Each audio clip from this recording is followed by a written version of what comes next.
Hello అండి. ఈ మధ్య వీడియోస్ పెట్టడం కుదరట్లేదనమాట. నేనైతే ఫ్యూ డేస్ బ్యాక్ ఇలా ఒక ఎంగేజ్మెంట్‌కి అయితే అటెండ్ అయ్యాను. ఇక్కడైతే చూడండి మొత్తం అన్నీ కూడా రియల్ ఫ్లవర్స్, రియల్ లీవ్స్ చాలా అంటే చాలా బాగుంది డెకరేషన్ అంతా కూడా. లైవ్‌లో చూస్తే ఇంకా బాగుందండి.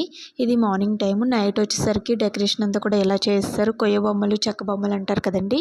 వాటితో కింద స్టేజ్ దగ్గర డెకరేషన్ చేసి పైన వచ్చేసరికి ఇలా పీకాక్ డిజైన్ ఇచ్చేశారు. ఇది కూడా మొత్తం న్యాచురల్ ఫ్లవర్సే అనమాట. రోజెస్ ఇంకా చామంతి పూలు ఉంటాయి కదండీ! అవి మెయిన్ అట్రాక్షన్ ఏంటంటే ఇక్కడ లిల్లీ పూలు అనమాట. ఇలా మొత్తం అంతా కూడా లిల్లీ పూలతో చేత్తో పెడతారు కదండీ! మనకి రామాలయం, కృష్ణాలయం అటువంటి దగ్గర ఎక్కువ కనిపిస్తది. ఆ లిల్లీ పూల డెకరేషన్ సేమ్ అదే చాలా బాగుందనమాట. నెక్స్ట్ ఈ పీకాక్ డిజైన్ అయితే చాలా బాగుంది. కిందకి ఇలా వచ్చేసనమాట. రియల్‌గా అనిపించింది చాలా. ఇక వాళ్ళిద్దరూ కూర్చోవడానికి స్టేజ్ అంతా కూడా పక్కనంతా కూడా ఇలా ఫ్లవర్స్‌తో డెకరేషన్ చేసి చాలా బాగుంది.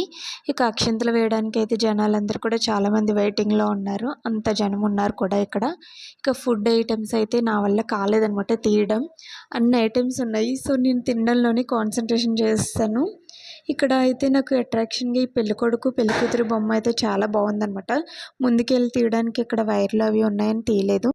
ఇంక నెక్స్ట్ ఫుడ్ అయిపోయిన తర్వాత నెక్స్ట్ ఇంకొక సైడ్ అయితే అన్నీ బఫేస్‌లా పెట్టారనమాట. అక్కడ మనకి ఏది కావాలంటే అది తినొచ్చు. సలాడ్స్ అని గాని ఇక అన్నీ పెట్టారు.